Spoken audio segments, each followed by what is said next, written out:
స్తోత్రములలో చిన్న వయసులో సన్యాసానికి పూర్వమే జగద్గురువులు ఒక పేద బ్రాహ్మణ స్త్రీ ఇంటి దగ్గరికి వెళ్ళి వారి యొక్క దారిద్ర్యాన్ని చూసి మనస్సు ఒక్కసారి స్రవించి వారు చక్కగా కనకధారాస్తవం చేస్తే ఆ తల్లి భూమి నుంచి దివికి దిగి వచ్చి అక్కడ ఆమ్లక వర్షాన్ని కురిపించింది కదా. ఆ స్తోత్రం యొక్క వైభవం ఏమైనా? ఆ స్తోత్రం కనకధారాస్తవం అత్యంత అద్భుతమైనటువంటి స్తోత్రం. దాని యొక్క సాహిత్యం విషయంలో మనం ప్రతిపాదన మొదలుపెట్టామంటే దానికి ఎంతో సమయం పడుతుంది. అయితే ఆ సందర్భం మనకి కొన్ని విషయాలను తెలియజేస్తోంది. శంకరాచార్యుల వంటి ఆ మహాపురుషులు ఇంటికి వచ్చినప్పుడు ఆ గృహిణి తన యొక్క పరిస్థితికి ఎంతో దుఃఖిస్తూ ఇల్లంతా వెతికి ఒక ఎండిపోయినటువంటి ఉసిరికాయని తెచ్చి వారికి దానం చేసింది. అప్పుడు ఆమె యొక్క దుస్థితిని చూసి శంకరాచార్యుల వారు అమ్మవారిని ప్రార్థించారు. అమ్మవారు ప్రత్యక్షమైంది. అప్పుడు అమ్మవారిని శంకరులు ప్రార్థించారు, ఆమెకు నువ్వు సంపత్తును అనుగ్రహించాలి అని. అప్పుడు అమ్మవారు ఒక మాట అన్నది, మనం తెలుసుకోవాల్సిన విషయం.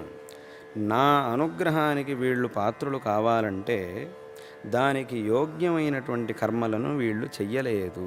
అంటే ఎవ్వరికీ కిందటి జన్మలో దానాదులను చెయ్యలేదు.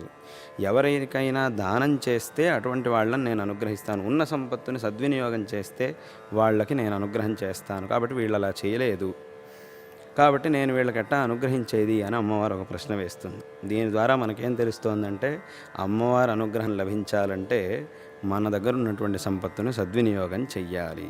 ఈ ఒక విషయాన్ని ఈ సందర్భం మనకి చెబుతోంది. అదే రకంగా చేసేటటువంటి దానాన్ని యోగ్యులైనటువంటి వాళ్లకు చెయ్యాలి. ఒక ఎండిపోయిన ఉసిరికాయని దానం చేసినప్పటికీ ఆ దానాన్ని ఎంతో భక్తితో శంకరుల వంటి మహాపురుషులకి దానం చేసింది కాబట్టి ఆ దాని యొక్క ఫలంగా ఆ సువర్ణామలక వర్షమే వాళ్ళ ఇంట్లో కురిసింది. శంకరాచార్యుల వారు అంటారు, కిందటి జన్మలో వీళ్ళు ఏం పుణ్యం చేయలేదు, దానాలు చేయలేదు అనేది వాస్తవం, కానీ ఈ జన్మలో ఎంతో భక్తితో నాకు దీన్ని దానం చేశారు, కాబట్టి దీనికి ఎంత ఫలితం వస్తే అంత ఫలితాన్ని నువ్వు అనుగ్రహించు అని అడుగుతారు. అప్పుడు అయితే అలాగైతే సరి అని అమ్మవారు వెంటనే సువర్ణామలక వృష్టిని కురిపించింది. ఇదొక విషయాన్ని మనకి చెబుతోంది.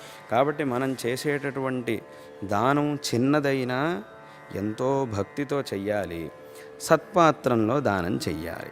అప్పుడు అది మనకి ఎంతో అద్భుతమైనటువంటి ఫలాన్ని ఇస్తుంది.